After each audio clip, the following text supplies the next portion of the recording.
बिस्मिल्लाहिर्रहमानिर्रहीम।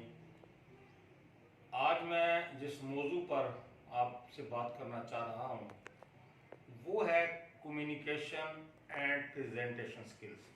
इसको मैं 2-3 किस्तों में आप तक पहुँचाऊँगा। आज हम बात करते हैं कम्युनिकेशन, उसकी अहमियत की कि कम्युनिकेशन है क्या। कम्युनिकेशन दो आदमियों के दरमियान बाहमी जो रब्त है उसका नाम कम्युनिकेशन है, और अपने पैगाम को मौसर अंदाज से पहुंचाना, इसमें बिहेवियर चेंज भी है, इसमें आप एटीट्यूडल चेंज भी कर सकते हैं कम्युनिकेशन के ज़रिए। इसकी ज़रूरत और अहमियत इसलिए है कि ये देखा गया है कि हमारे जो सोशल वर्कर हैं, खा वो पब्लिक सेक्टर में है या प्राइवेट सेक्टर में है, वो अपनी बात को प्रॉपरली कम्युनिकेट नहीं कर पाते। काम बहुत करते हैं, काम करना भी चाहते हैं, काम किया भी है, लेकिन वो पैगाम को सही अंदाज से आगे कम्युनिकेट नहीं करते।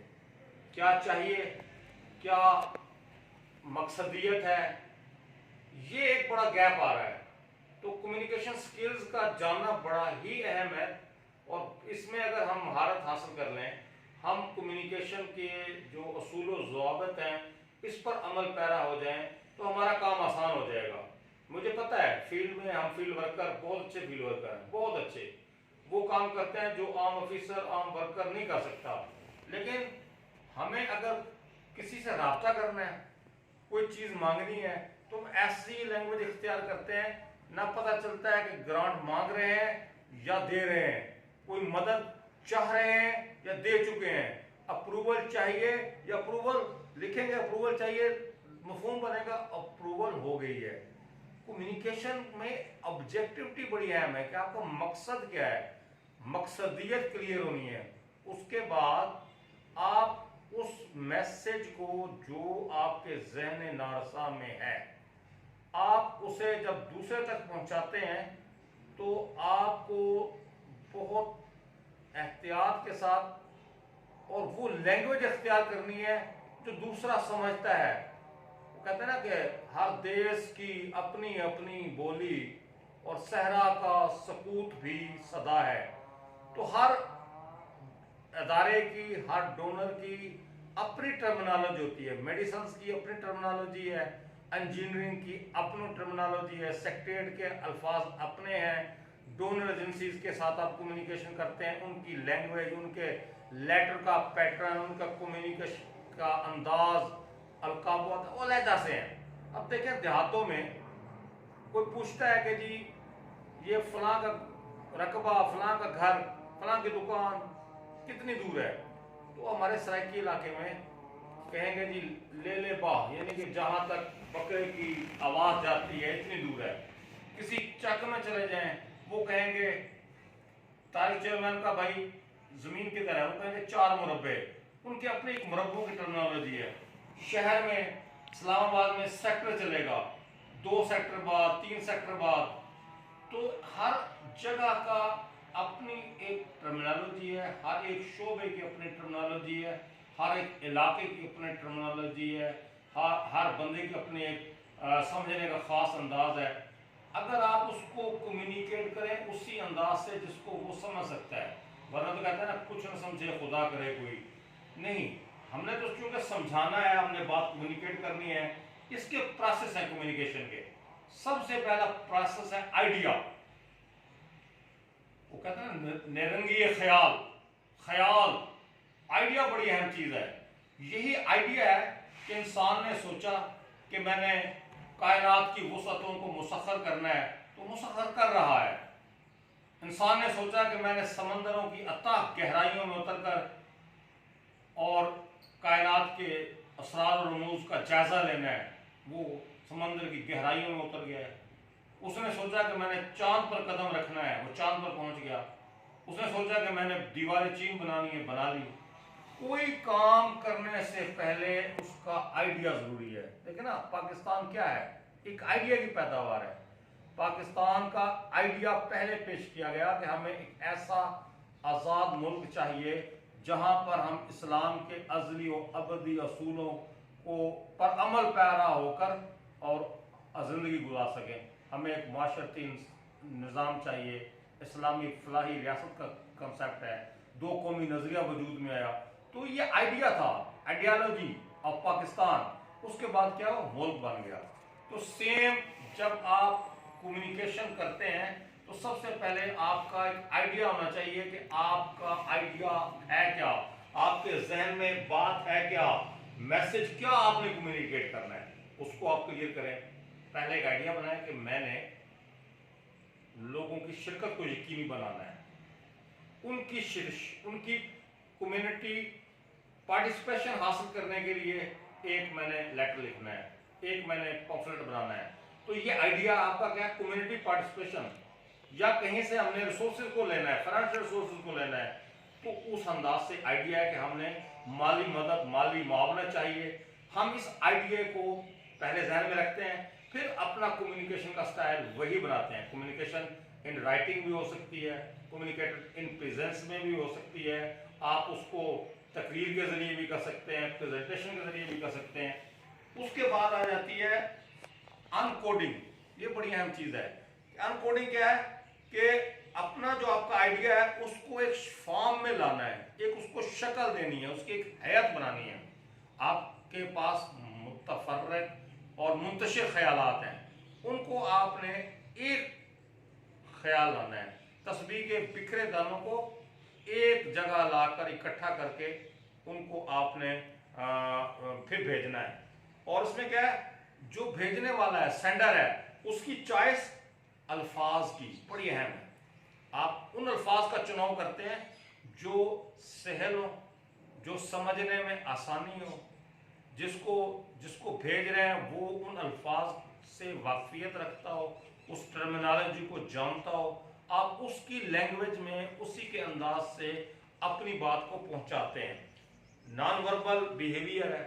उसके बाद टोन ऑफ वॉइस है। अगर आप बातचीत कर रहे हैं, कम्युनिकेशन में बातचीत भी है, तो ये बहुत एहतियात की जरूरत है कि आप अपना जो लहजा है, जो आपका गुफ्तगू का अंदाज है, उसका इंतखाब बड़े एहतियात से करें। आपने किसी सीनियर से बात करनी है तो उसी अंदाज से बात करेंगे ना, उसमें आप धीमा लहजा रखेंगे, शीरीं गुफ्तगू करेंगे, अल्फाज का चुनाव बेहतर अंदाज से करेंगे। और यही कम्युनिकेशन आपने मजमे आम में करनी है तो जाहिर है वहाँ फिर अल्फाज का ज़ेरो बम देखा जाएगा। सामीन ऑडियंस को सामने देखते हुए जो भी आपका पैगाम है उस अंदाज से, कहीं आपने आहिस्ता बोलना है, कहीं ज़ोर से बोलना है, ये आपने उसमें कम्युनिकेशन में इस बात को इंतहाई अहमियत देनी है कि आपकी जो आवाज़ है उसका ज़ेरो बम कैसा है, आपकी गुफ्तगू किस अंदाज से होनी चाहिए, क्या उसमें आपकी टोन होनी चाहिए, क्योंकि यही आपके मैसेज को आगे जब वो कन्वे करेगा बड़ा अहम किरदार अदा करते हैं। बच्चे भी हैं ना, अगर वो हमसे ऊंची आवाज़ में गुफ्तगू करके कोई चीज़ मांगे तो बुरा असर होता है ना, हम उसको अच्छा नहीं समझेंगे। आप भी किसी अदारे से रब्ता कर रहे हैं, पब्लिक से रब्ता करते हैं, अपने सीनियर से करते हैं कम्युनिकेशन, उसमें जब आप गुफ्तगू कर रहे हैं ना तो अपनी आवाज़ जो है, उसका जो टोन है, उसको बड़ा आपने सही रखना है, जो दिल आवेज हो, जो उसके दिल को लुभाए, जो आप काम लेना चाह रहे हैं वो आपकी गुफ्तगू, आपकी कम्युनिकेशन के अंदाज से, प्यारे अंदाज से मुतासिर होकर वो मसला हल कर दे। उसके बाद आप देखते हैं कि इसमें डिकोडिंग है, इसमें कि ऐसा तरीक़ेकार जो रिसीवर जिस तक आप बात पहुंचा रहे हैं वो उसको अंडरस्टैंड करता है मैसेज को। ये बड़ा अहम है। हमारे गांव में आपको भी अंदाजा होगा, अक्सर एक बात बड़े बुजुर्ग और सियाने वो किसी मैसेज को देकर फिर उससे पूछते हैं, हाँ भाई मैंने क्या कहा, दसो मैं क्या आखा है, 3 मरतबा पूछते। उससे जिसको मैसेज दिया गया है ना, उससे दोबारा कहलवाते मैंने कहा क्या है। ये बड़ा अहम है, देखना तकरीर की लज्जत कि जो उसने कहा, मैं ये समझा गोया ये भी मेरे दिल में है। तो मुअस्सर अंदाज आपका, और जो जिस तक बात पहुंच रही है उस तक आपकी बात सही अंदाज से पहुंचे और वो समझ भी जाए। ये मेरे मुशाहिदे में एक बात आई है कि जब हम कोई खतो खताबत करते हैं ना, तो सच्ची बात है पता नहीं चल रहा होता कि हम चाह क्या रहे हैं, ना उसकी कोई मकसदियत होती है, ना वो पढ़ने वाला समझ पाता है कि हम उससे क्या चाह रहे हैं। तो ये डी कोडिंग में अहम चीज़ ये है कि जिस तक आप पैगाम पहुंचा रहे हैं उन अल्फाज का चुनाव किया जाए, उन बातों का चुनाव किया जाए, उस अंदाज को फॉलो किया जाए कि आपका मैसेज उस तक पहुंचे। वो डी कोड जब करे, जब रिसीव करे, तो आपकी बात को समझ जाए, एक्सपेक्टेशंस को, मूड को, फिल्टर्स को। फिल्टर्स क्या होते हैं जी? इसमें बड़ी एक और प्रोसेस ऑफ कम्युनिकेशन में अहम चीज़ है फिल्टर्स।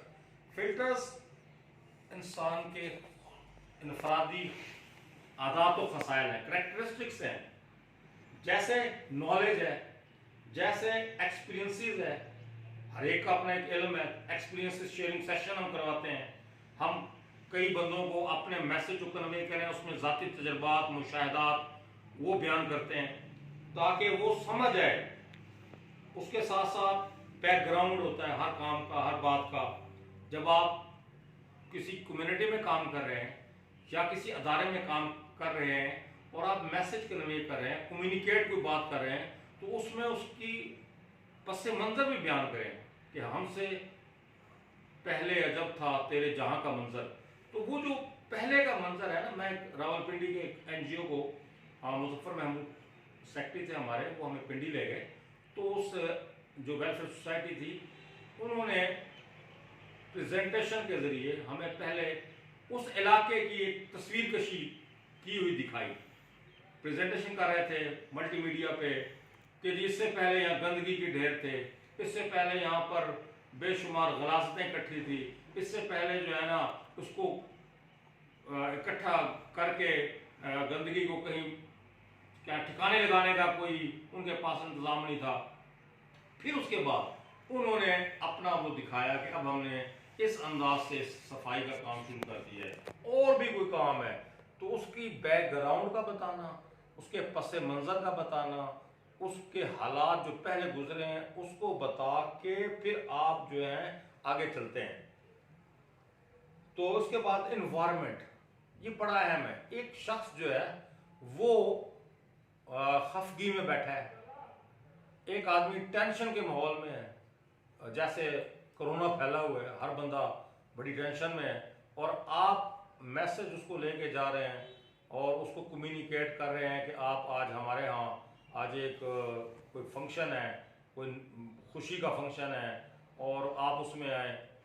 या आप कम्युनिटी में जब आप काम कर रहे हैं और आप देखते हैं कि वहाँ पर टेंशन है, कम्युनिटी में अफसरदगी छाई हुई है, और आप वहाँ पर जाकर कोई म्यूज़िकल कंसर्ट करना शुरू कर दें, तो वो बात, आपका जो मैसेज है, आपकी जो कम्युनिकेशन है, वो असर नहीं करेगी।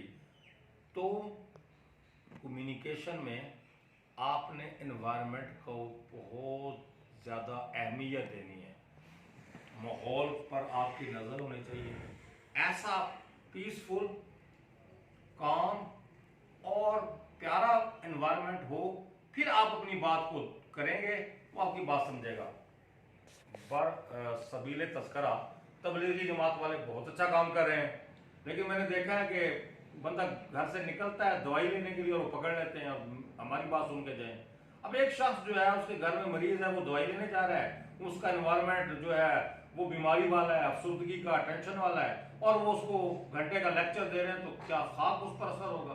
तो इसलिए ये भी आपने देखना है कि ऐसा एनवायरनमेंट जो कि आपके काम के हवाले से मौजूद तरीन हो, उसको आपने पैदा करना है, एनवायरनमेंट को, उसको देखना है, उसके बाद फिर आप अपनी बात को कम्युनिकेट करेंगे। उसके बाद जनाब आ जाती है आपकी कम्युनिकेशन के हवाले से राइटिंग स्किल्स। अगर आप मैसेज को कन्वे कर रहे हैं, पम्फलेट बना रहे हैं, आप जो है कोई ख़त लिख रहे हैं, उसमें फिर आपको उन अल्फाज को मोतियों की तरह पढ़ना है। आपने जो भी तहरीर करनी है उसमें आपने अच्छे मौजूम रेलेवेंट अल्फाज का चुनाव करना है, फिर आप जो तहरीर लिखते हैं वो आपकी कम्युनिकेशन स्किल बनती है। तो आज का जो मेरा टॉपिक था मैं यहीं तक उसको महदूद रखता हूँ, फिर इस पर मज़ीद आगे बात करूँगा कि आगे फिर इसी कम्युनिकेशन में उसकी परसेप्शन क्या है और क्या अगले मदारिज हैं, ये मैं नेक्स्ट आपके साथ गुफ्तगू करूँगा। मैं चाहता हूँ कि छोटे छोटे ये गुफ्तगू के लेक्चर्स आप तक पहुँचाऊँ, आप भी इसमें पार्टिसिपेट करें, क्योंकि कोरोना का माहौल है, हम सारे महदूद हो गए हैं, ट्रेनिंग सूट में भी हम अब इज्तिमाई तौर पर कोई बड़ा फंक्शन नहीं कर सकते। तो इसको जो व्हाट्सएप ग्रुप है उसमें हम शेयर कर रहे हैं, आप अपने कमेंट्स दें, अपने एक्सपीरियंसेस शेयर करें। टू वे प्रोसेस है, अगर आपका इसमें आउटपुट आएगा, आपकी तरफ से कोई आरा आएगी, आपका कोई अच्छा रिस्पांस आएगा, हमारी हौसला अफजाई होगी, हम इसको मज़ीद जितने भी हमारे ट्रेनिंग के टॉपिक्स हैं और जो भी हमारे सोशल इश्यूज हैं और जो भी वक्त की आवाज़ है उस पर हम गुफ्तगू करते रहेंगे। हम जो है जो हम पे गुजरेगी, जो हम पे गुजरी है उसे कलम करते रहेंगे।